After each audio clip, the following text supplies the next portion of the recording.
Greetings, Mavericks and new viewers.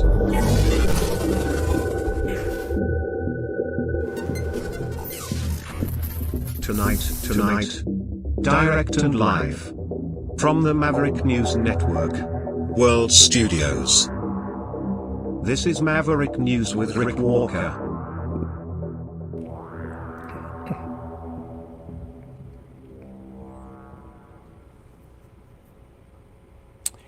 Welcome back, everyone, Maverick family, to the Maverick News Channel. So much going on. It just keeps getting nastier, and nastier. Politics, it's a blood sport. And the rhetoric is ramping up on both sides in the U.S. presidential election and in Canadian Parliament. Justin Trudeau trying to hang on to his leadership. Big developments there today. And I would say some theatrics in the House of Commons as he deals with an internal revolt among his own members of Parliament, his own Liberal members of Parliament. All this leading to him saying that things are stable and that his party is united, and on the other side, more extreme comments suggesting he's a tyrant, a dictator, for muzzling his own MPs. We'll get into it. We'll show you the exchange. We'll also talk about what's going on in the Middle East. Korean soldiers being sent to Putin, the BRICS summit, and a whole lot more. So stay with me. I will return right after this. You know, someone very profoundly once said many years ago that if fascism ever comes to America, it'll come in the name of liberalism.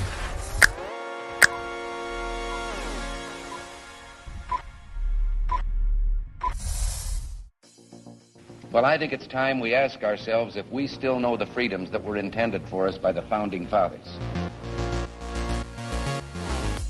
If we lose freedom here, there's no place to escape to. This is the last stand on Earth. The entire world is watching. Every dictator, every crazy dictator in the world is watching.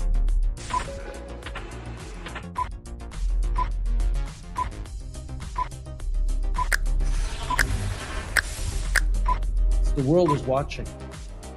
On TV, the entire world is watching. On social media. But the entire world is watching, and yes, they are seeing what we have apparently bravely been willing to say that others are thinking. Stand for freedom. Literally stand for freedom. Let's get this done. The entire world is watching. We're at war with the most dangerous enemy that has ever faced mankind in his long climb from the swamp to the stars. Maverick News. Maverick News. Maverick News. Let me have more control of my own destiny. The world is watching.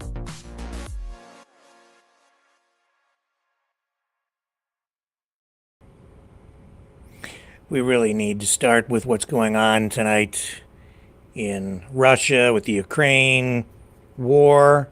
North Korea sending troops to Russia. We were talking about this yesterday. I've mentioned it over the last really week or so. And the White House has come out and they're sharing what they know about this. Very concerning. This is absolutely an escalation of what is going on in Ukraine. Where's it gonna go? I don't know. But now this is pulling in other countries. It gets messier and messier and gets us closer and closer to a possible nuclear conflict. But that's what's going on. So let's head over to the White House and listen to what John Kirby has to say. He's going to tell us what they want us to hear tonight. There we go. And now I'm going to turn it over to my NSC colleague, Admiral John Kirby, who will talk to you more about the news of Korean soldiers traveling to Russia, today's historic announcement of the use of frozen Russian sovereign assets to support Ukraine, and other foreign policy matters. Admiral? Afternoon, everybody.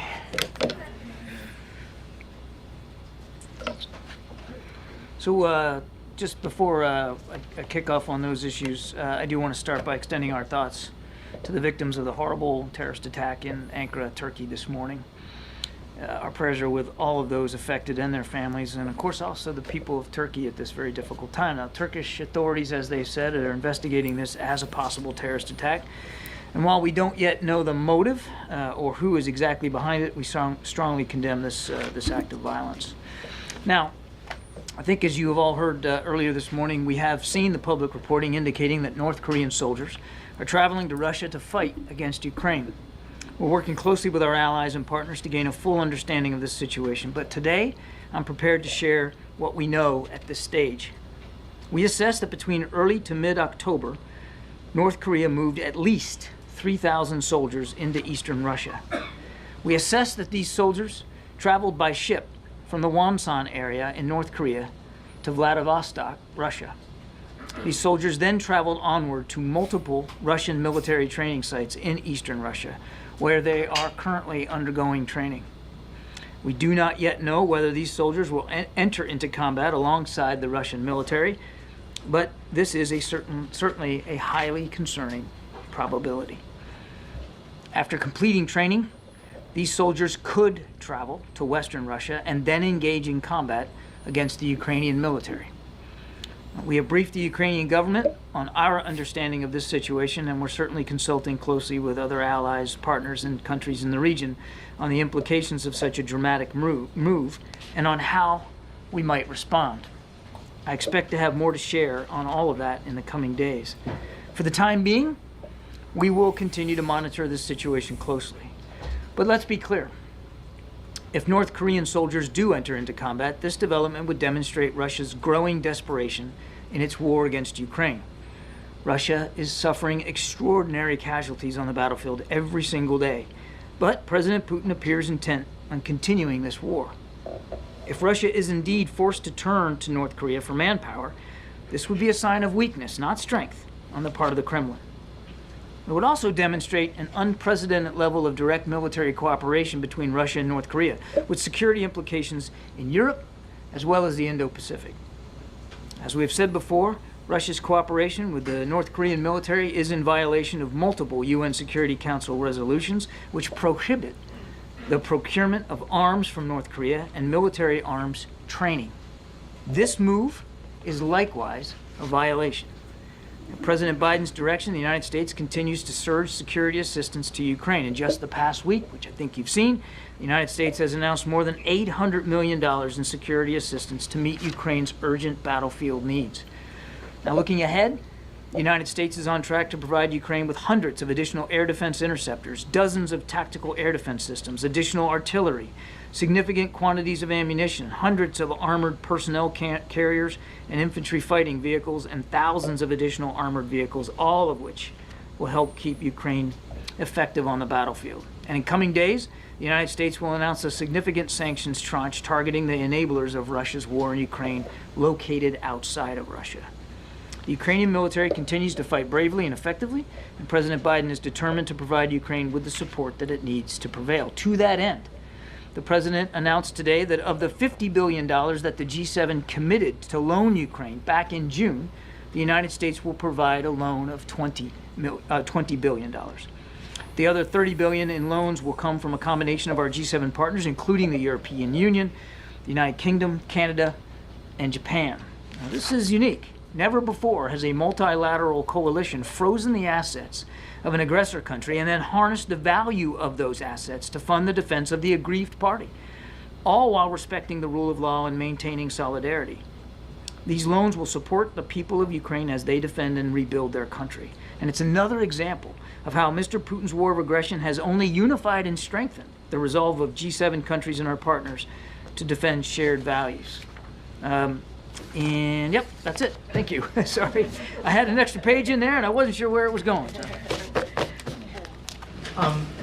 Is the assessment that the presence of North Korean troops can have a meaningful trajectory on the war? And then secondly, you've said earlier even that it shows a sign of desperation on the Russians.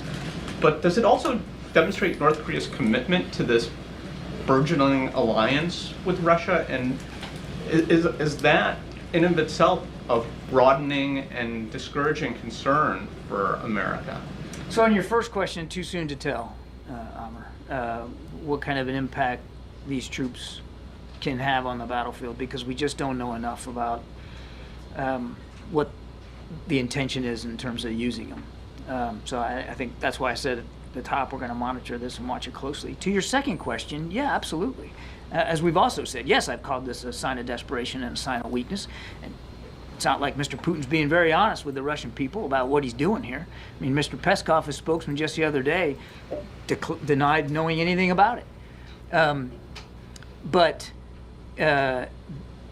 we've also talked many, many times about the burgeoning and growing defense relationship between North Korea and Russia, and how reckless and dangerous we think that is, not only for the people of Ukraine, and clearly we'll watch to see what this development means for them, but also for the Indo-Pacific region. Thank you. With the U.S. diplomats in the region, Mr. Hochstein in Lebanon and the Secretary of State in Saudi Arabia now before Israel, do you believe there is a chance now for the ceasefire to be back on the table? And do you believe that with the demise of Mr. Sinwar and Hassan Nasrallah, you have better chances or worse chances for somebody to negotiate with? The ceasefire you're talking about, I'm assuming, is with Gaza. I mean, you have Lebanon and you have Gaza implementation 1701 and in Gaza. I mean, look, the short answer to your question, Nadia, is yes, and we wouldn't be engaged in this these diplomatic efforts if we didn't think there was still an opportunity here to get a ceasefire for Gaza that brings the hostages home and increases humanitarian assistance, and certainly a ceasefire between Israel and Hezbollah. And as for the implication that the deaths of the two leaders, Nasrallah and Sinwar, as President Biden said last week, that does open up, we believe should open up an opportunity to try to get there. But I don't want to sound too sanguine here. I'll let Secretary Blinken speak for his travels. He's still on the road. He talked about it a little bit today, that they had good constructive conversations, specifically with respect to Gaza while he was in Israel. But there's still a lot of work before us. Okay, and one more quickly. The number of civilians killed in Gaza was 779 in the last 20 days, especially in Jabalia. And the total number is 100,000 between the dead and the wounded. 90% of Gaza is destroyed. Does the U.S. still believe that Israel's strategy in Gaza is working? And do you still support it? We still support Israel's right and responsibility to defend itself against these threats, including the continued threat of Hamas. And we still urge Israel to be ever mindful of civilian casualties and the damage to civilian infrastructure. And we're going to continue to work with them to that end.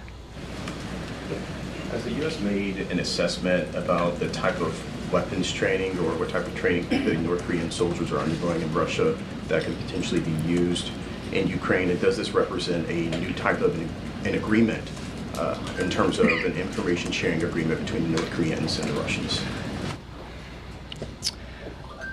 I don't believe we have a very specific assessment at this time of the exact nature of all the training. There's 3 sites that we assess right now that this first tranche of about 3,000 are being trained.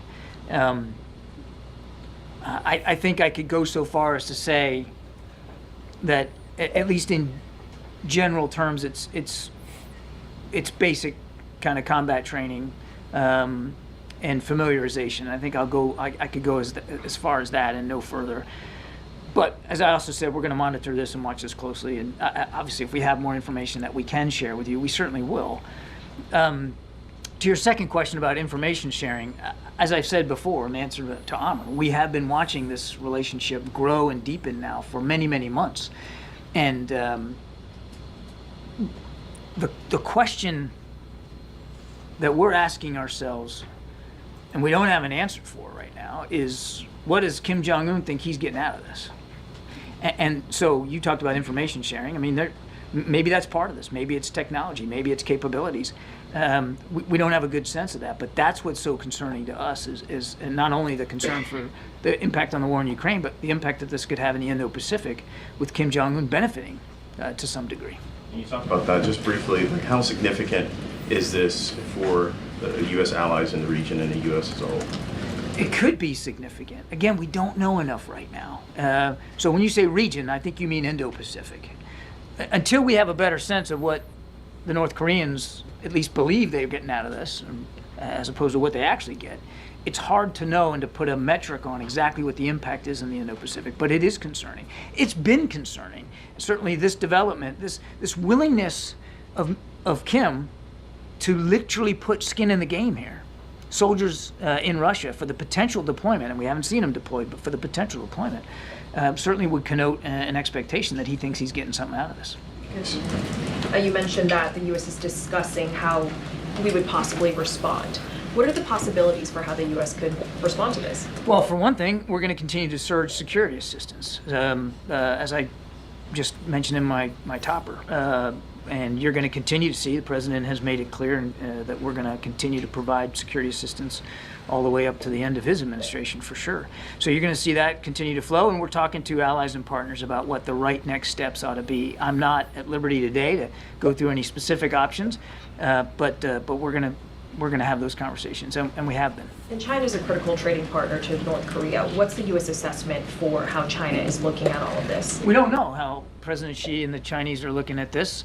One would think that if you take their comments at face value about desiring stability and security in the region, particularly on the Korean Peninsula, one would think that they're also deeply concerned by this development.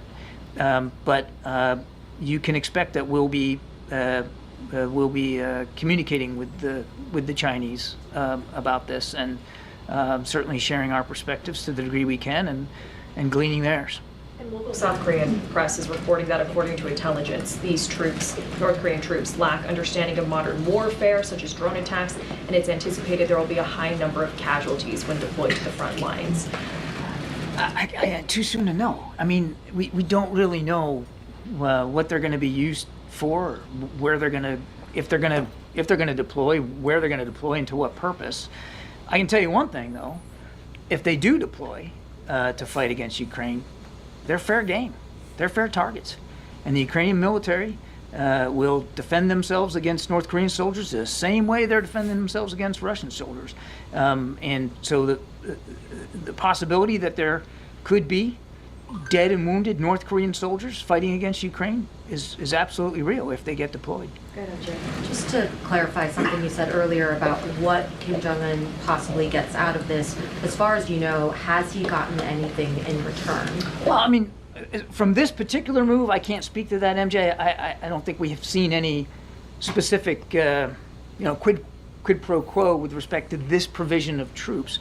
But we know that he and Mr. Putin have again been growing in their defense relationship, and we know Mr. Putin has been able to purchase North Korean artillery. He's been able to get North Korean ballistic missiles, which he has used against Ukraine, and in return we have seen at the very least some technology sharing with North Korea.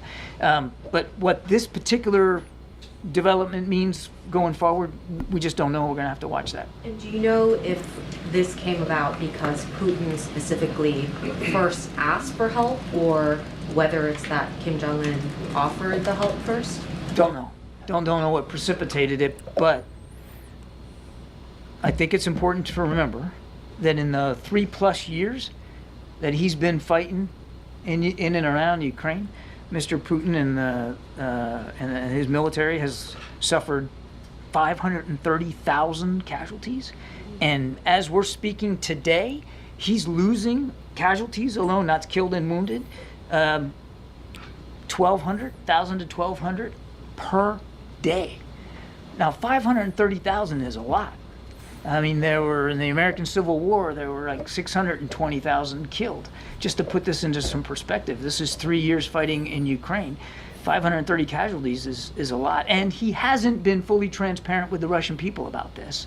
And he hasn't been transparent at all with the Russian people about this particular move, about bringing in North Korean soldiers. So that he has to farm out the fighting to a foreign country, I think speaks volumes about how much his military is suffering and how uncertain he believes, how untenable he believes his situation is. And I guess just, if you had to guess, what would the training even look like given the language barrier? And once these North Korean soldiers are deployed, like what would the command structure It's a great question. I wish we had an answer to it. You're not wrong to highlight the language barrier. I mean, these aren't even similar languages. They're going to have to overcome that. It's not like they have a long, productive history of working together as two militaries, even at all. So that's going to be a challenge. Command and control is going to be a challenge. And this is not a challenge that the Russians have even solved amongst themselves. They're still having command and control challenges, logistics and sustainment, getting things to the battlefield, keeping their troops in the field. They haven't solved that for their own soldiers. So they're going to have to figure that out here too. If in fact they deploy, we haven't seen that. So there are some pretty big challenges they're going to have to overcome. Quick non-Ukraine question. Do you think that Donald Trump meets the definition of fascist? I'm gonna get into talk that. about that stuff. John, there's concern among Democrats on the Hill that Donald Trump's team has not entered into these critical transition agreements with the White House that could potentially, in their words, endanger national security. Is that a concern of yours? Well, look, with the caveat that I'm going to defer to Karine on anything to do with the election and the transition. That's really for her. All I'll say is that no matter how things play out in the election, the National Security Council under Mr. Sullivan's leadership is and will make sure we're ready for proper transition handover. Okay. Enough. I'll say this. Kim Jong-un, psycho. Putin, for doing this, psychotic. This is not the West. This is not Ukraine. This is not the United States. This is Korea, North Korea, sending troops to engage in a war that otherwise they really would have nothing to do with.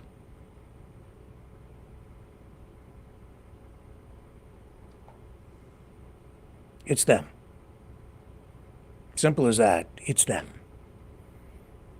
And it also tells me that a lot of the information coming from the pro-Russian side has been inaccurate at best and a straight up lie at worst, because you don't bring in troops, soldiers from another country when you're winning.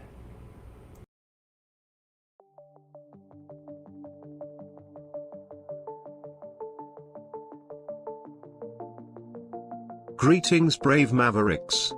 Our quest for truth continues. We go beyond fake news. Together we expose propaganda. Together we pull others out of rabbit holes. We are maverick thinkers. We are all unique individuals, defenders of individual rights and freedoms, credible, trusted, grounded in reality. Maverick News, Maverick News. Defending free speech, free speech. Donate at freedomreporters.com. Do it now. Tomorrow may be too late. Maverick News. The world is watching.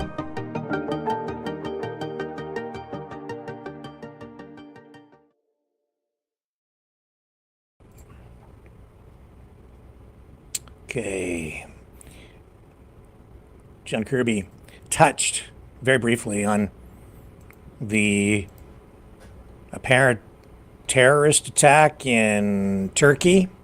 That's the way the day began. It was an attack on a defense and aerospace company called, I'm not sure what the name of the place was, but there were 5 people killed there. And this assault, for which Turkey blames the PKK, which is basically a Kurdish independence movement classified by Turkey and other governments as a terrorist organization. They are Marxists, communists. And this assault indicates that we are now in a situation where Turkey is responding tonight.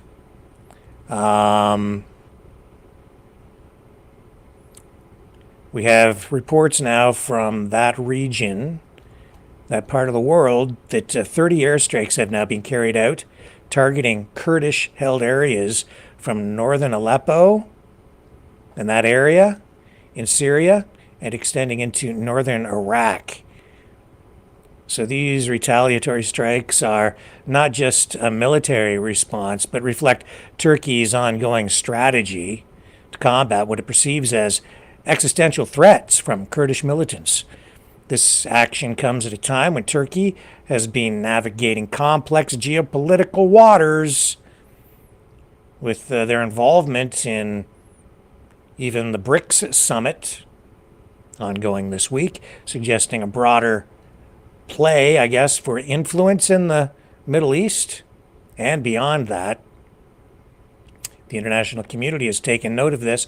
The United States, through its embassy in Turkey, condemned the terrorist attack in Ankara, expressing condolences and solidarity with Turkey. However, the broader implications of these strikes, in particular in the context of Turkey's relationship with NATO and its neighbors, remain under close watch tonight. There's a clear message from Ankara. Any attack on Turkey will be met with significant force regardless of the international border. That's a statement directly from the government. We have footage of the destruction from Turkish airstrikes on PKK targets in Iraq and Syria. Turkey's defense ministry is confirming these airstrikes. More than at least 30, maybe more, possibly 32, 33 targets linked to the Kurdistan PKK. And the Ministry of Defense there in Turkey says that their operations are ongoing. Let me see if I can grab you this video to show you what is alleged to be footage depicting the Turkish response. Here it is here.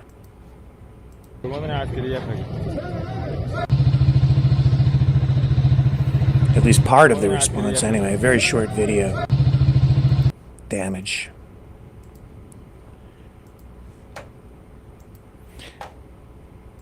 So, people say, oh, well, we just need to stay out of these wars. It's not our war. But everything is gelling. It's all kind of, coming together. We're getting all these sidebar conflicts, other countries becoming involved in one way or another, either in, the Middle East or in Ukraine. Everything is expanding. That is very worrisome. Because whether we like it or not, it has impact on us. We're involved, folks. And I think we need to be aware, open our other eye, and realize that the world is at war. We are in a third world war. And I'm sure that the U.S. presidential election is having an impact on what is going on geopolitically and with these wars and the strategies playing out, because what happens with that election will have a major impact on what goes on in the wars. Or the war, if you want to look at it as one big, giant global conflict. Who sits in that office at the White House, in the Oval Office, will make decisions and will guide U.S. policy. How much funding, what kind of support in terms of weapons will Ukraine get? Or Israel? What will happen over time? Everything is kind of focused on that U.S. election because the U.S. is the biggest player in this whole thing. Because the U.S. has been tasked with global security since the end of World War II, really. Like it or not, that is the case. And so the U.S. always damned if they do, damned if they don't. And yeah, we need to hold our leaders, our own country, accountable when things have gone wrong. Make corrections along the way.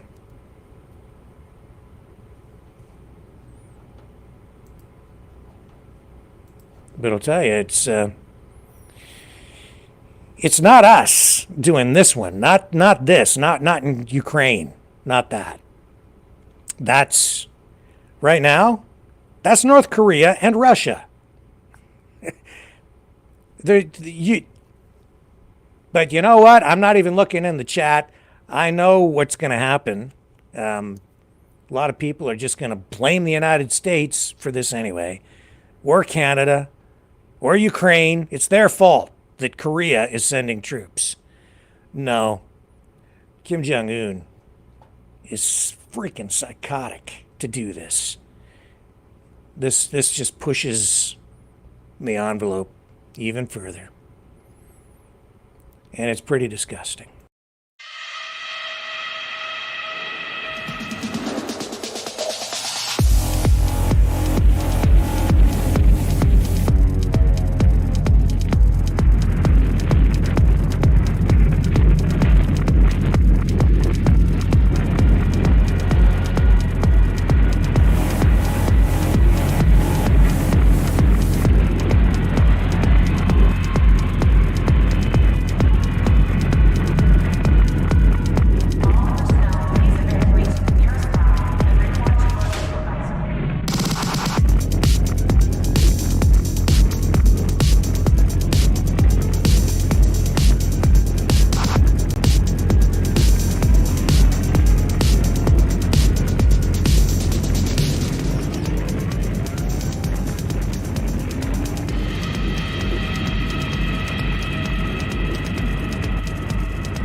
Maverick News. The world is watching. He's a fighter. He's a survivor. President Trump, defiant, strong. He is determined to make America great again. Pay tribute to the 45th President of the United States with this collectible t-shirt from the Maverick News Memorable Moments collection. Even a would-be assassin's bullet could not stop him. Instead, he emerged with his fist in the air ready to fight. For freedom. Get your Trump Fighting for Freedom t-shirt with any donation of $30 or more to Maverick News. There are two iconic artistic designs to choose from. But there is only one way to get these. Donate at freedomreporters.com. Support free speech. Free media. Support Maverick News. Call 1-866-248-1490 or order online at supergeeks.tv.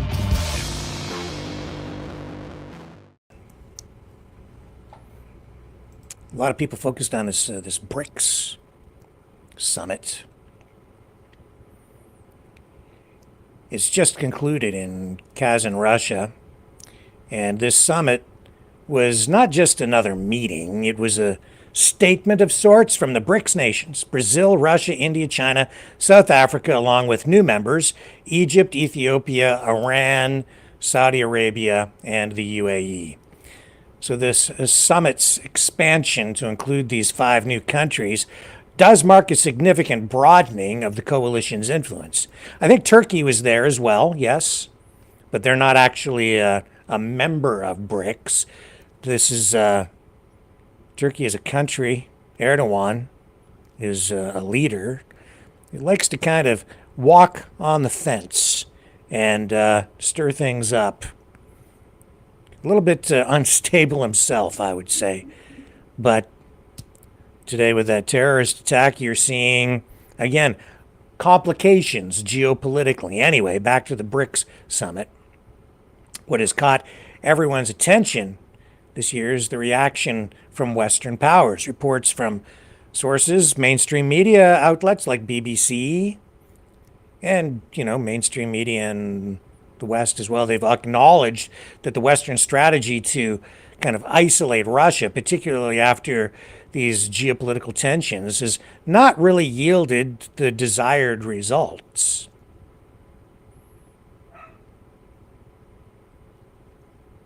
And what we're seeing with the BRICS summit is an attempt by these countries, these participating countries, to create an economic system where they would not be subject to sanctions, economic pressures from the West, and in particular the United States. We just saw that confiscated assets from Russia are being redirected over to Ukraine to use in the ongoing war there. So this summit is happening at a time when relations between India and China are showing signs of improving, with both nations announcing a military disengagement agreement along their disputed border. And then this step, although not resolving the broader conflict, has been seen as a confidence building measure of sorts happening just before the summit, possibly setting the stage for more cooperative talks between Xi Jinping and Modi. So this was a significant event. It was a shot across the bow, a message that Putin is really trying to send to the West, to the United States. The summit itself not getting really that much attention in mainstream media in the West. And I would say, too, that the narrative that has been spun up to encircle the formation and expansion of BRICS, I would say it has been cliched, somewhat sensationalistic. It's a great degree of realism injected into it as well, political realism.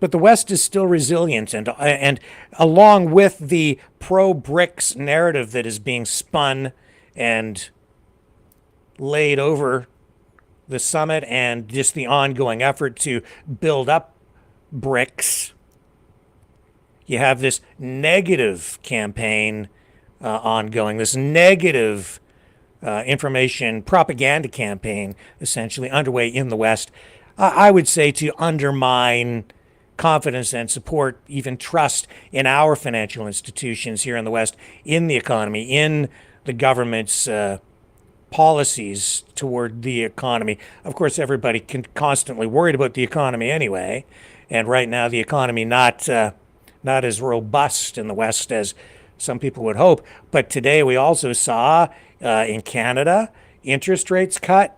We are seeing inflation starting to come down, but still in Canada, and I would say in the U.S. too, still a concern, especially with regard to housing.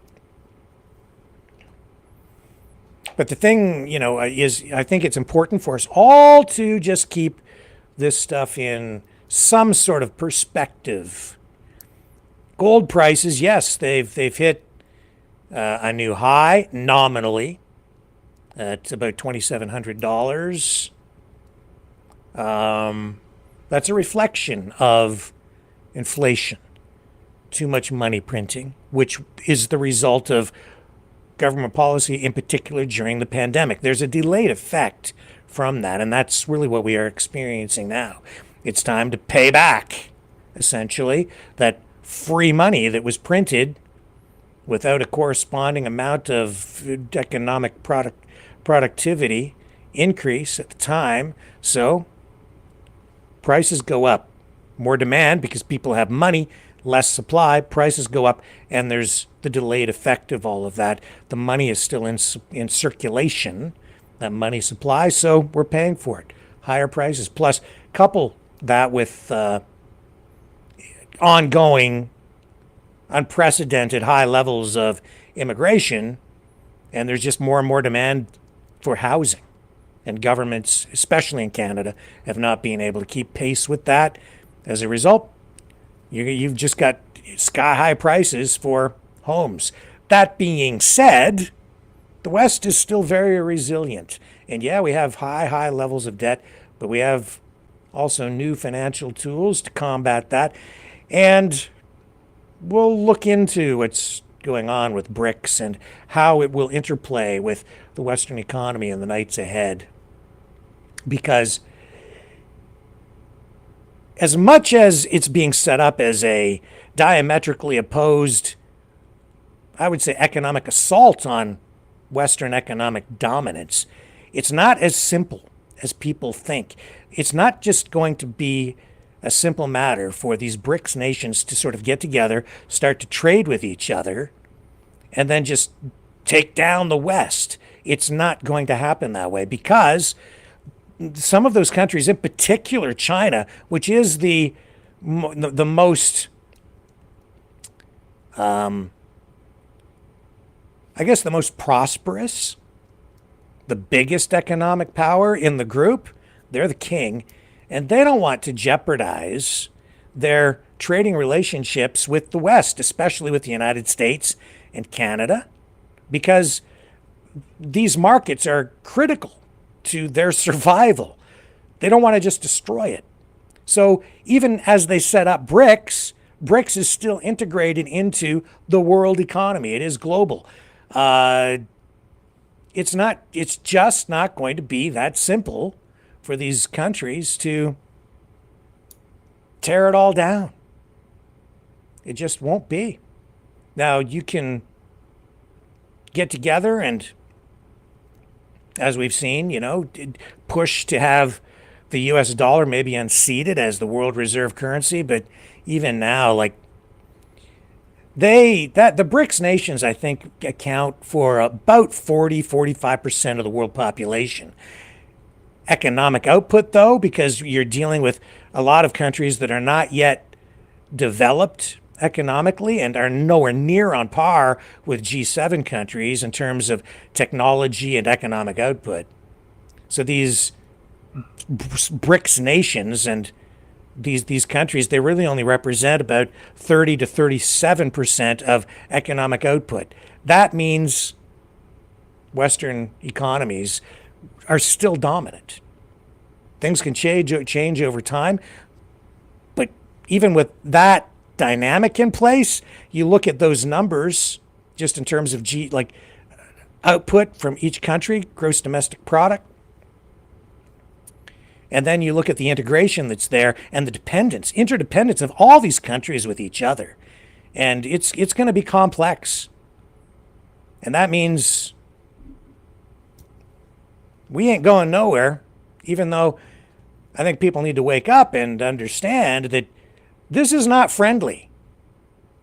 We're hearing rhetoric from some of these BRICS leaders. We've heard it this week saying, oh no, it's not really meant to be anti-Western or anti-US dollar. It's meant to be, pro-BRICS. This is definitely, absolutely 100% economic warfare.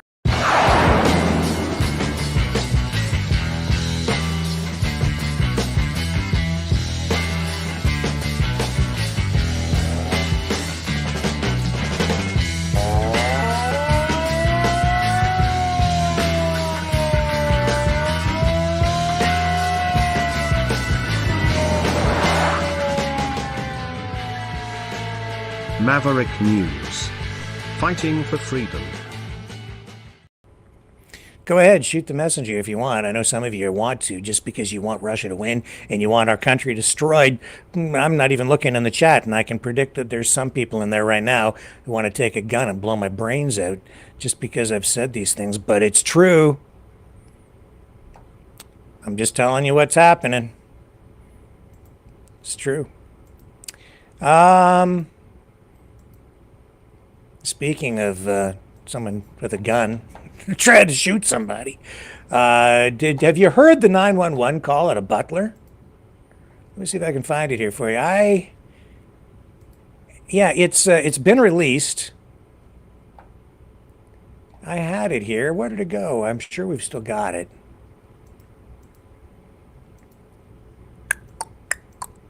I had it. Well, maybe I've lost it. I was sure I had that clip.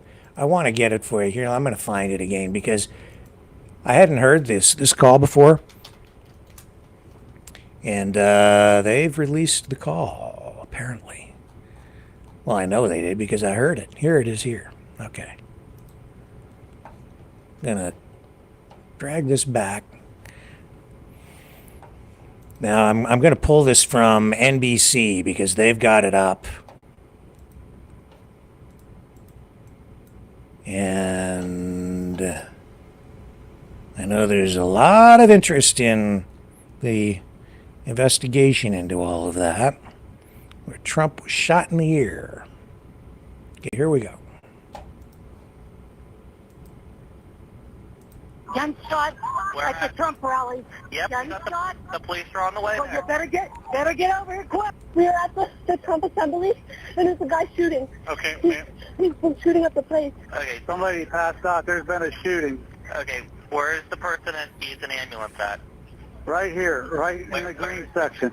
In the green section. They'll know where to go. You just tell them the green section. Okay, what kind? They're trying to evacuate it. Pardon? This female just passed out? Yeah, they just tried to kill President Trump. You might want to make a note of that. Yeah, you might want to make a note of that. They just tried to kill Donald Trump.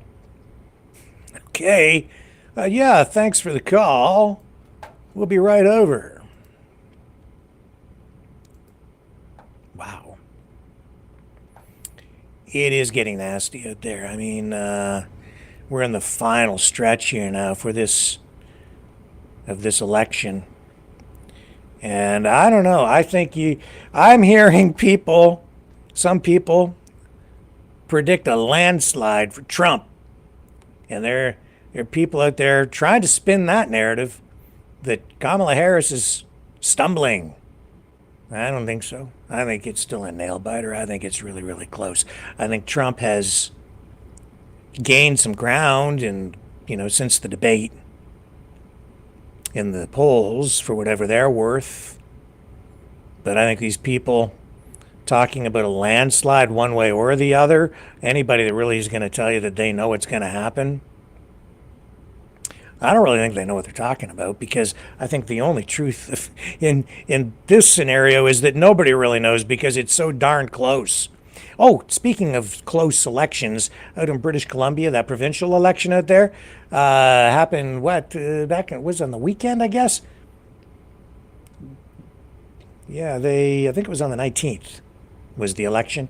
And provincial election, so close, they still can't call it. Could be days more before we get a final result, official result in that election. And I think it's going to be so close this time, too, in this presidential election. All the things I'm seeing is just a nail biter to the end, man. I gotta tell you. And we are seeing now both sides just ramping up the negativity and bringing out people who are bringing up old things from the past and language that is harmful, smearing, Yeah, we've basically got a smear campaign on our hands here. Truth or not, what it really comes down to is this. You've heard Trump it suggests Kamala is the most left-wing radical candidate in history running for president, and he says she's a communist. And now, on the other side, you hear accusations really being ramped up. I mean, it's nothing really that new, but they're really starting to make use of the F word, fascist. They're calling Donald Trump a fascist. And the movement, the MAGA movement, fascist. So what's it coming down to? Cliches, polarization, fascists versus the communists, communists versus the fascists. Oh my God. How dangerous is this? And here's the irony in it. If you're a fascist, wouldn't that kind of put you over there somewhere in the Nazi camp? And yet, it's the people in the fascist communist, or the fascist Nazi camp, MAGA camp, whatever, who are in alignment with Russia. They're more pro-Russia, which is trying to fight Nazis, or perceived Nazis, in Ukraine and even in Canada, because they hate us because we're supposed to be a Nazi nation, according to them. It's just, and yet nothing's making sense to me anymore because everybody's all over the place. Trump's supposed to be more in the conservative camp, and yet he's surrounded by all these lefties now. You've got all these really left-wing people, influencers, journalists, political activists, political movement, RFK Jr., lefty, and now he's over in the Trump camp. And I thought MAGA was supposed to be more conservative. The Democrats were supposed to be on the left. And we're seeing Republicans flee from the more traditional, not the populist Republicans, the more conservative Republicans, leave the Trump camp, and they're going over to the Democrat side to hang out with Kamala Harris. I'm like, what the heck is going on? Don't you what team are you guys on? It's like everything is being reformed. Everything is in a state of flux. The old labels don't seem to apply really anymore, as I've been saying for a long time. If you really drill down and analyze it, you can make some sense out of it. But this is not playing out like, conservatives versus liberals or progressives. This is way more polarized. This is way more radical. This is why it's so dangerous to communists versus fascists in the U.S. presidential election. Oh yeah, no civil war coming here. Don't need to worry about that. Man alive, I'll tell you. So here's John Kelly, who used to be part of the whole Trump administration, right? He is speaking out against Trump, drawing attention to these alleged Hitler remarks that Trump had made. I guess he said it. He's alleged to have said that he would like his generals to be like or treat him like Hitler's generals treated him. Anyway, here's the comments from Kelly being played up on CNN. I'm going to let this roll here. Here we go. Okay. We got it. I think. Yes, sir. He commented more than once that, that Hitler did some good things too. And of course, if you know history, again, I think he's lacking in that. But if you know what Hitler was all about, it'd be pretty hard to make an argument that he did anything good. So what would you say when he said to you that Hitler did a lot of good things? Well, I tell him that. I said, sir, if you first of all, you should never say that. But if you knew what Hitler was all about from the beginning to the end, everything he did was in support of his racist, fascist life, philosophy, so that nothing he did you could argue was good. It was certainly not done for the right reason. And but he would occasionally say that. What would he say when you would lay that out to him? He just, that would be the end of the conversation usually. And that is actually coming from the New York Times, which did that interview. And Trump responding with this on Truth Social. Let me just get you the post. I'll read it to you. All right, bring it up on the screen. He says, "Thank you for your support against a total degenerate named John Kelly, who made up a story out of pure Trump derangement syndrome hatred. This guy had two qualities which don't work well together. He was tough and dumb. The problem is his toughness morphed into weakness because he became jello with time. The story about the soldiers was a lie, as are numerous other stories he told. Even though I shouldn't be wasting my time with him, I always feel it's necessary to hit back in pursuit of the truth. John Kelly is a lowlife and a bad general whose advice in the White House I no longer sought and told him to move on. His wife once told me at Camp David, John admires you tremendously, and when he leaves the military, he will only speak well of you. I said, thank you. That didn't work out, if indeed that is what happened. But I wasn't there. You weren't there. Nobody was there. I don't know what's true about any of this and what isn't. All right. It's just getting nastier and nastier every day. And I think it's going to get even nastier as we get closer and closer to Election Day in November.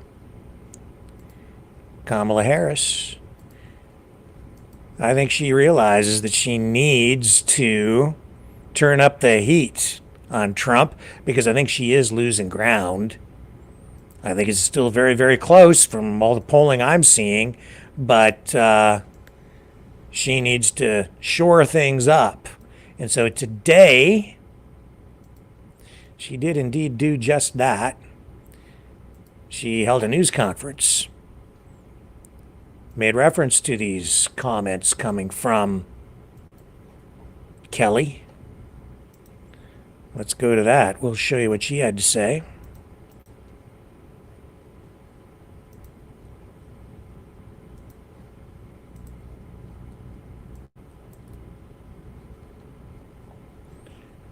Hang on here just a sec.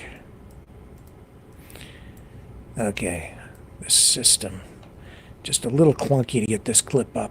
Okay, here we go. So yesterday we learned that Donald Trump's former chief of staff, John Kelly, a retired four-star general, confirmed that while Donald Trump was president, he said he wanted generals like Adolf Hitler had. Donald Trump said that because he does not want a military that is loyal to the United States Constitution. He wants a military that is loyal to him. He wants a military who will be loyal to him personally, one that will obey his orders even when he tells them to break the law or abandon their oath to the Constitution of the United States. In just the past week, Donald Trump has repeatedly called his fellow Americans the enemy from within, and even said that he would use the United States military to go after American citizens. And let's be clear about who he considers to be the enemy from within. Anyone who refuses to bend a knee or dares to criticize him would qualify, in his mind, as the enemy within, like judges, like journalists, like nonpartisan election officials. It is deeply troubling and incredibly dangerous that Donald Trump would invoke Adolf Hitler, the man who is responsible for the deaths of 6 million Jews and hundreds of thousands of Americans. All of this is further evidence for the American people of who Donald Trump really is. This is a window into who Donald Trump really is, from the people who know him best, from the people who worked with him side by side in the Oval Office and in the Situation Room. And it is clear from John Kelly's words that Donald Trump is someone who, I quote, certainly falls into the general definition of fascist, who in fact vowed to be a dictator on day one and vowed to use the military as his personal militia to carry out his personal and political vendettas. Donald Trump is increasingly unhinged and unstable. And in a second term, people like John Kelly would not be there to be the guardrails against his propensities and his actions. Those who once tried to stop him from pursuing his worst impulses would no longer be there, and no longer be there to rein him in. So the bottom line is this. We know what Donald Trump wants. He wants unchecked power. The question in 13 days will be, what do the American people want? Thank you. All right. And not taking any questions on that. Well, at this point, you see, both sides are appealing to voters on an emotional level. Because you're really starting to bring in people who are looking at this who are not as engaged politically as people who watch this stuff on a regular basis. And so there isn't a lot of time to explain issues or try to nail down votes with complex arguments. So at this stage, you really start to go for emotional response. They're using fear on both sides to try to motivate or demotivate voters, influence voters to cast ballots one way or the other. And that's why it's getting nasty now. Smear campaigns. You know, Donald Trump is the second coming of Hitler. You can assess for yourself one way or the other, but absolutely, like, is it true or is it not true? You can make up your own mind. I have my own opinion on this, on both sides. But make no mistake, this is an emotion-based tactic. It's not about complex arguments. I'll be right back.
Maverick News. The world is watching.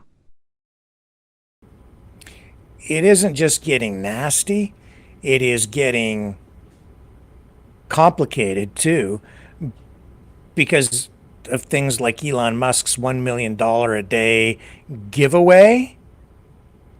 The Justice Department today warning Musk now, telling him that contest, that $1 million a day giveaway, might be illegal.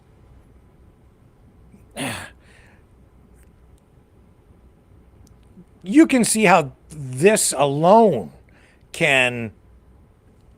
is likely to lead to conflict, arguments, litigation, allegations of election rigging from the Democrat side, saying that Musk is trying to fix things by buying votes. You can see where it can go. I don't know. Is it illegal? I would have thought it would be illegal to give away money to people to exert that kind of political influence on things. It's all going through a PAC. It's to get people to sign a petition, but it is clearly also to influence the election. Just outright giving money to voters. I blows my mind that that's even going on. Now, you can spend the money on advertising, I guess, and have even the same or maybe more impact or maybe less impact, because maybe with the contest you're getting a lot of free publicity, which is what he's getting right here. I'm talking about it on the program. This is an election unlike any presidential election we've ever seen before. It is, and I hate to use the word, but here it is again. It's a Democrat campaign phrase. It's weird. This is a weird election. And we're in really strange, unprecedented territory. Because of the two kinds of candidates we have a populist candidate at levels of popularity that we've never seen before. The ideological and party lines are being blurred. We have people from the Democrats going to the MAGA movement, and Republicans leaving the MAGA movement to go over to the Democrats. It's very, very odd. You have RFK Jr., pretty far left dude, now part of the MAGA team, which is sort of where he belongs, because you have this convergence happening. I don't know. And then this kind of stuff where Trump is already focusing a lot of attention on election integrity or rigging, possibilities of rigging. And now Musk throwing money around like that, just opening the whole thing up to obvious challenges from the Democrats, and we're seeing it already. Talk about unstable.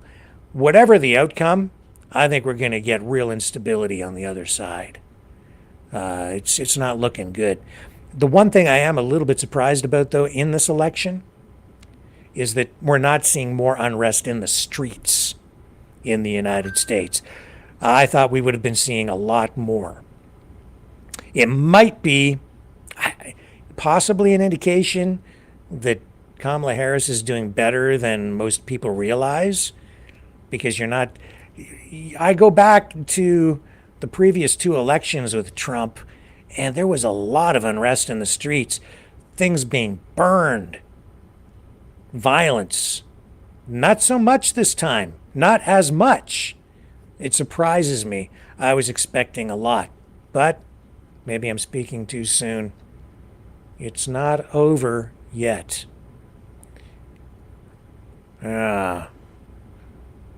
What about Justin Trudeau? Is it over for him? Maybe. I think his days are certainly numbered. A revolt from within his own party, his own caucus. They had a special meeting today. We knew it was coming. We're told as many as 40 members of parliament, liberals, want him to step down, and there is pressure mounting against him. But somehow today he managed to not only survive that meeting, but rein his people in, whip them back into line. There was a standing ovation for Trudeau among his members of Parliament, Liberal members of Parliament in the House of Commons today during question period. We're going to run that for you here in a moment with this exchange between Trudeau and Pierre Poilievre, the leader of the Conservative Party of Canada, who is still trying to pressure, calling for a carbon tax election immediately, because, of course, the Conservatives are riding so high in the polls. Poilievre wants an election. Now is the most opportune time. Trudeau needs to stretch it out. He needs time to recover. I don't know if that's possible at this time, because I think he has to be the least popular Prime Minister in history, Canadian history. And the attacks on him in social media, even on the streets with the heckling, it is relentless. And he has become a liability to the party at this point, I would say. That's why you're seeing these caucus members, the government, they're nervous. They see the writing on the wall. Got to get rid of this guy, or we're going to lose the next election badly. Trudeau's got to go. Trudeau's got to go. But he is one stubborn PM. He doesn't want to go. He's got an ego, and he still seems to think he can win. We'll see how much pressure he can take. Let's go to the House. Check out this exchange during question period.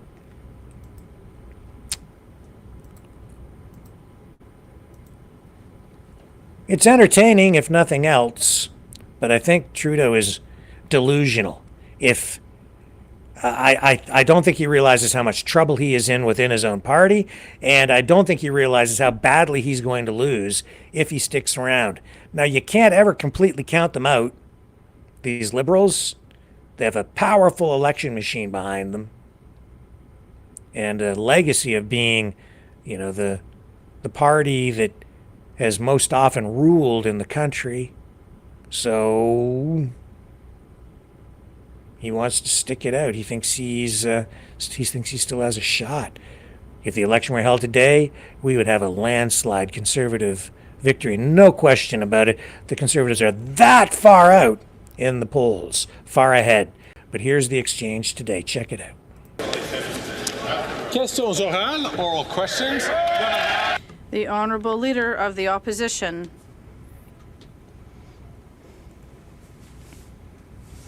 Thank you. Thank you for your support, everyone. Mr. Speaker, after 9 years of this Prime Minister, more costs, crime, corruption, and now more chaos, with 24 Liberal members of Parliament who want the Prime Minister to step down, even when the Bloc wants to keep this PM in power. Even if Liberals don't have trust in this PM, will they trigger an election so we can repair what he has broken? The Right Honourable Prime Minister.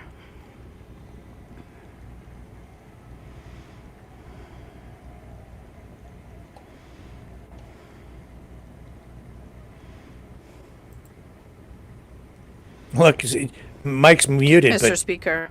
Standing ovation. The Liberal team, just like the Liberal government. Pure theater. Pure theater. You will applaud for me when we go out there, or else you'll lose your cabinet post. That's why he's being accused of being a tyrant, a dictator tonight, by a lot of people for muzzling his own MPs and forcing them to clap for him, Prime Minister. which seals. I want to thank all members of this House for their rousing show of confidence. I have to say, the Liberal Party, as is the Liberal government, totally united on holding the Conservative Party to account for the fact that they want to cut programs, cut services, cut initiatives measures that will help Canadians grow the economy, keep inflation down, and make sure there's a strong, prosperous future for all Canadians. That's what we're focused on. While Conservatives focus on petty politics, we'll stay focused on delivering for Canadians.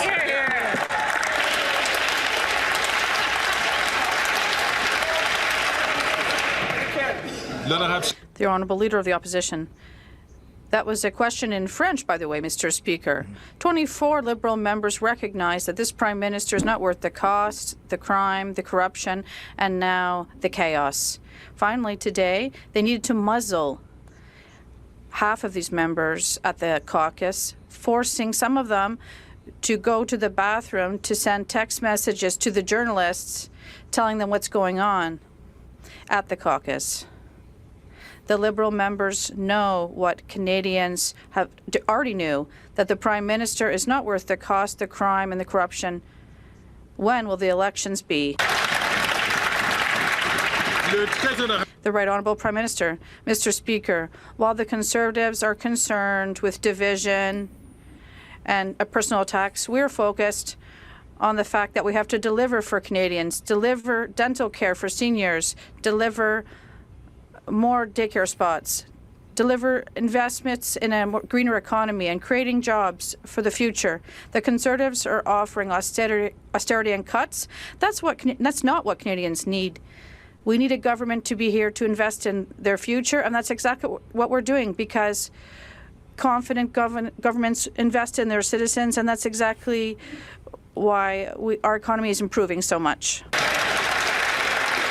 The Honourable Leader of the Opposition. Mr. Speaker, after 9 years of this Prime Minister, costs are high. Housing costs have doubled. The national debt has doubled.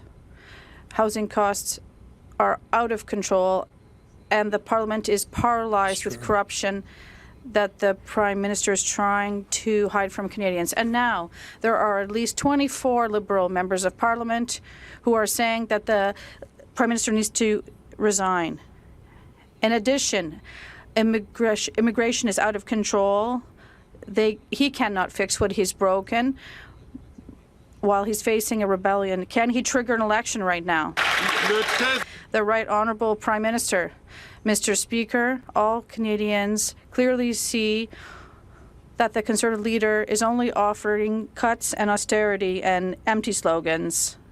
They need solutions, and that's why we're putting forth solutions for dental care, investments in a green economy, investments to attract worldwide companies in fintech through electric vehicles, AI, and quantitative technology. We're going to be here to invest in the future of this company and focused on the future, while the Conservatives just want to bring us back to the Stone Age.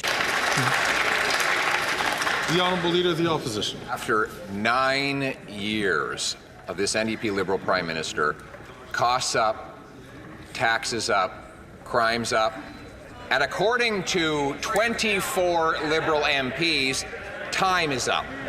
This Prime Minister has doubled housing costs, doubled the national debt, given us the worst economy in the G7. He's paralyzed Parliament with a cover-up of corruption, and 2 million people are lined up at food banks, but he cannot fix what he broke because his caucus is revolting. Will he call a carbon tax election today? The Right Honourable Prime Minister. Speaker, while the Leader of the Opposition is focused on politics, we're focused on delivering for Canadians the things that matter most, whether it's more money in their pockets with the Canada Carbon Rebate, more places at $10 a day childcare right across the country, dental care for seniors and more Canadians of all ages as we move forward to deliver things that are easing pressures on the pocketbooks and building a strong economy for everyone. This is the work that we're doing, that we will continue to do. While the Leader of the Opposition tosses around empty slogans and plays politics, we'll stay focused on the things that matter to Canadians. That's right. The Honourable Leader of the Opposition. 24 Liberal MPs went to his caucus today to tell him that he's not worth the crime, cost, or corruption. They wanted to tell him that he's doubled housing costs, doubled the national debt, sent 2 million people to the food banks.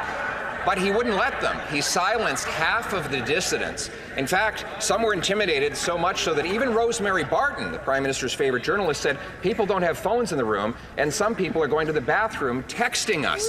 Mr. Speaker, will the Prime Minister text those dissident Liberal MPs, tell them to come out of the bathroom and tell the whole world that he's not worth the cost? The Right Honourable Prime Minister.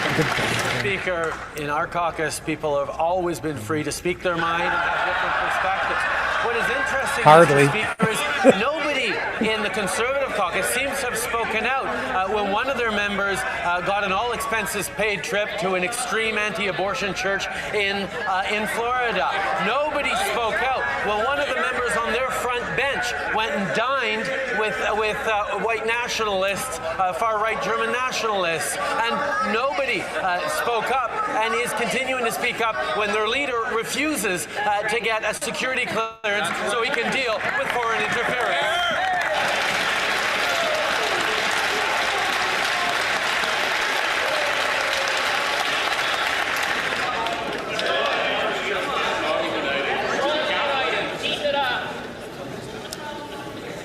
The chair is, knowing that today is Wednesday, has been relatively tolerant of a lot of calls from both sides of the House. I'm going to ask members, please not take the floor until they are addressed by the Speaker, to do that so that we can hear the questions, we can hear the answers.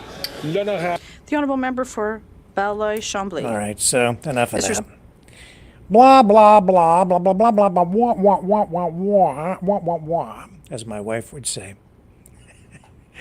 That's the teacher from Charlie Brown. By the way, that's my imitation. Wah, wah, wah, wah, wah, wah, wah, wah, wah, wah, wah.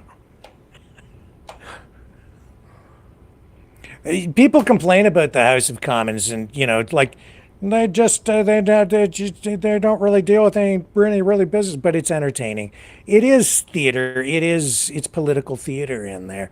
Politics playing out. There's more going on. It's kind of like baseball. If you really get into the game, you see the strategy when the game is being played, and even in hockey, any sport really, but politics is a blood sport. And what goes on there in the House of Commons, there are more layers to it than what you see on the surface. Things being said, little jabs, and political strategy. So it's entertaining on multiple levels. And when you really begin to watch it and become aware of all the issues and the personalities, you start to take more and more away from it. And so I don't entirely dislike what goes on in Parliament, because I find it amusing and telling at times. You know what else is telling? Sometimes it isn't just the actions, it is what politicians say that truly reveals what they're about. This clip from some time ago, making the rounds again, maybe for the first time for many people, this is Elizabeth May of the Green Party. This is, I would say, one of the this is evidence, or this depicts what is really at the heart of a lot of what is wrong with our country. Omar Khadr. This is a guy who was taken into custody by the U.S., charges of terrorism. I don't want to get into all the background on Omar Khadr. Very controversial figure. What happened to him, very controversial. He was very young at the time when he was in the Middle East, and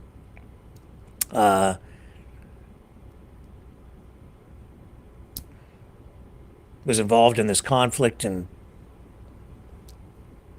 killed an American soldier, as I recall. Let me just make sure I can get the facts straight on this.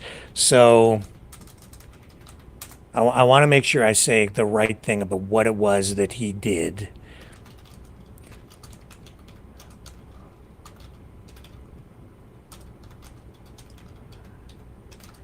I know that he left a Canadian soldier permanently disabled as well. Yeah, murder in violation of laws of war, specifically for the death of U.S. Army Sergeant First Class Christopher Spear, and attempted murder in violation of the laws of war relating to actions against other American soldiers.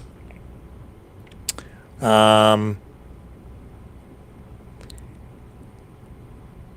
then he had a Canadian passport related really to, I would say, terrorist royalty.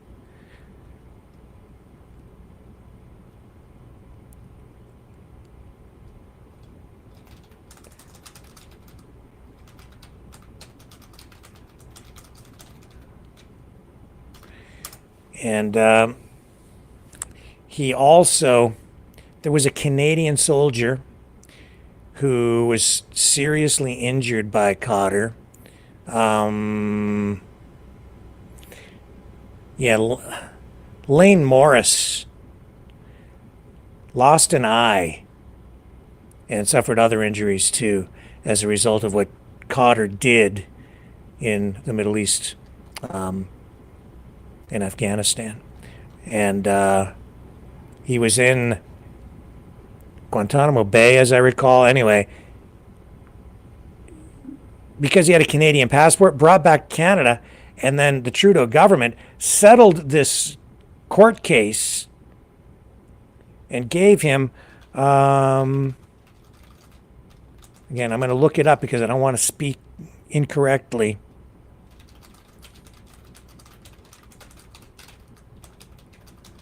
Here I am giving all this background. I have to look it up. I'm sorry, I should have refreshed my memory.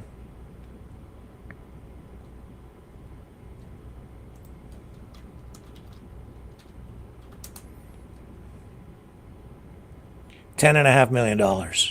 Yeah. $10.5 million for being held by the U.S.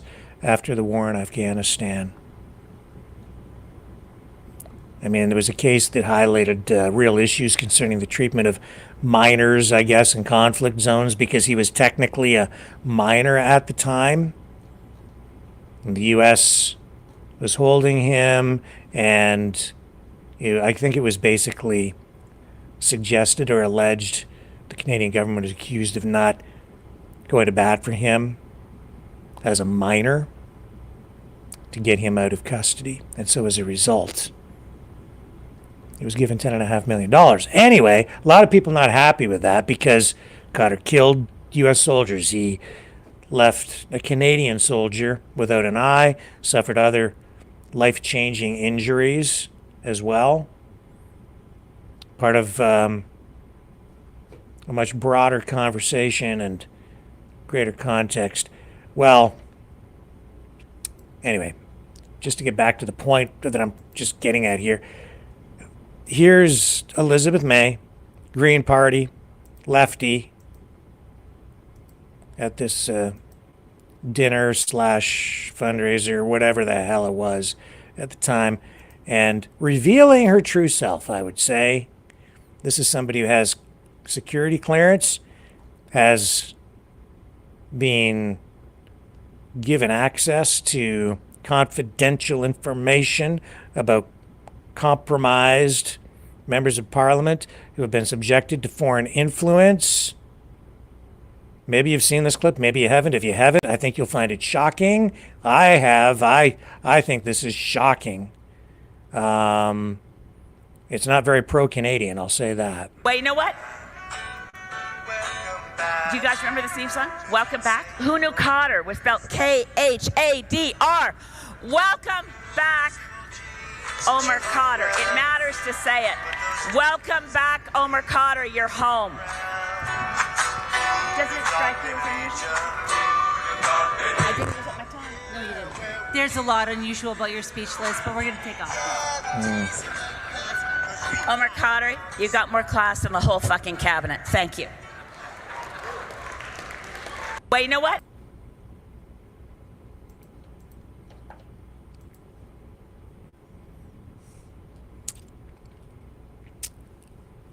she's a greenie. She's on the left, man. And she is, well, like I said, sometimes it's the actions, sometimes it's the alcohol or whatever that bring out the words that truly reveal what somebody is all about. You can support the program by donating at freedomreporters.com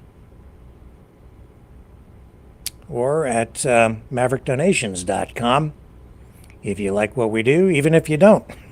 If you want to just hate on me every night and hammer me in the comments, that's okay too. But if you're going to say negative things and give us a thumbs down, you should donate for the privilege. Okay? I can take it though. Any donation of $30 or more, and I'll send you a Maverick News t-shirt or one of these, a Trump Fighting for Freedom t-shirt or a Trump Fight shirt. You know, after he was shot in the ear, I thought for sure he'd just get a landslide victory. But anything can happen in politics, and it's still neck and neck. He's a fighter. He's a survivor. President Trump, defiant, strong. He is determined to make America great again. Pay tribute to the 45th President of the United States with this collectible t-shirt from the Maverick News Memorable Moments collection. Even a would-be assassin's bullet could not stop him. Instead, he emerged with his fist in the air ready to fight. For freedom. Get your Trump Fighting for Freedom t-shirt with any donation of $30 or more to Maverick News. There are two iconic artistic designs to choose from. But there is only one way to get these. Donate at freedomreporters.com. Support free speech. Free media. Support Maverick News. Call 1-866-248-1490 or order online at supergeeks.tv. Okay, and as I say, you can donate to support the program at freedomreporters.com. Last night, we ran a little video song, another song from Maverick and the News Brothers that we put together here. And it's one of my favorites from a collection of songs really about cruising, freedom, American muscle cars, cars in general, because this stuff was really for our automotive program. We've been working on it for quite a long time, and it just kind of fit what we were doing here last night. But then at the end of the song, it got clipped, so you didn't get to hear the very tail end of the song. And I think it's fun. It's called The Little Black Corvette, and yeah, we have 10 songs, a 10-song cruising collection, Cruising for Freedom, and anybody who donates $10 or more tonight, I will send you all 10 Cruising for Freedom songs from the SST Cruising Collection. And I'm going to play for you now the full version, uninterrupted, start to finish, of Little Black Corvette to close off tonight's Maverick News program. Love you guys. Thank you very much for hanging out here. And thank you for sticking with the program, even if some of the stuff that you see on the program maybe you're not in alignment with, because as time goes on, you deal with a lot of different issues and conflicts, politics, but things evolve, things change. We deal with a lot of different stuff over time. And so thank you, everybody, for spending your time here tonight. I will be back tomorrow night, 7 p.m. Eastern, when our quest for truth, real truth, and our fight for freedom continues. Catch you then on the flip side.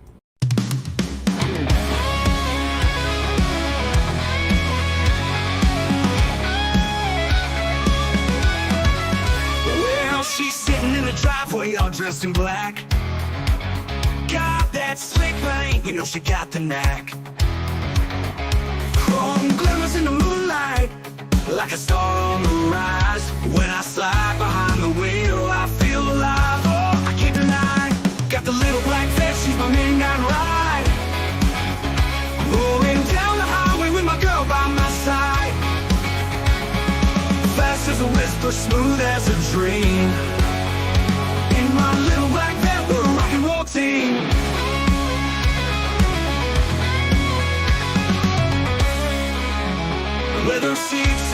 that shakes the ground. With the top down low, we're lost in the sound. That engine growls like a lion's roar. Every mile we take, I just want more. Got the little black bitch, she's my midnight ride. Rolling down the highway with my girl by my side. Fast as a whisper, smooth as a dream. In my little black van, we're a rock and roll team.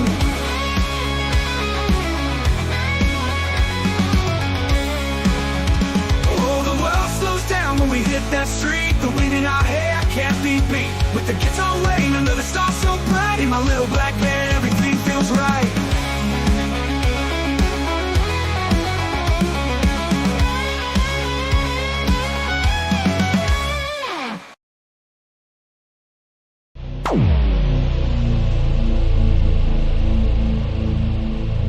This has been a Maverick Multimedia production.